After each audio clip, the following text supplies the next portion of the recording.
wish me good.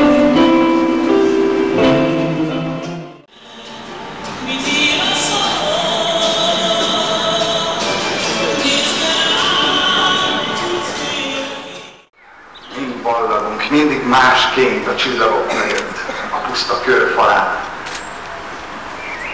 Ahányan végre így együtt vagyunk, mind elmegyünk. Életem legnehezebb beszélgetése ez most veled.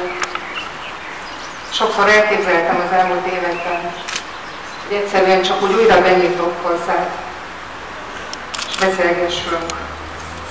És elmondom mindazt, amire rohanó életünkben soha nem volt időnk.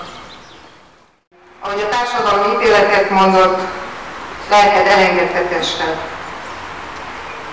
Egyet ígérhetek, a megújuláshoz erőt merítünk belőled. Tudom, a harcainkat magunkat kell megvívni. Most élsz, most vigyázz, hogy jól csinál.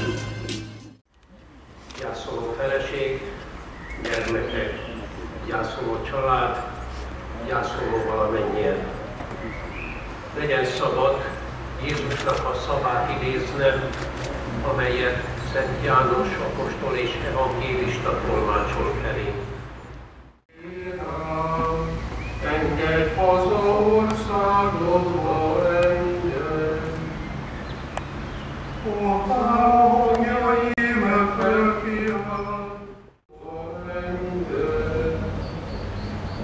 Ma véget ért a földi munka, a nap már éve folyó, számadásra most íme elég jövő.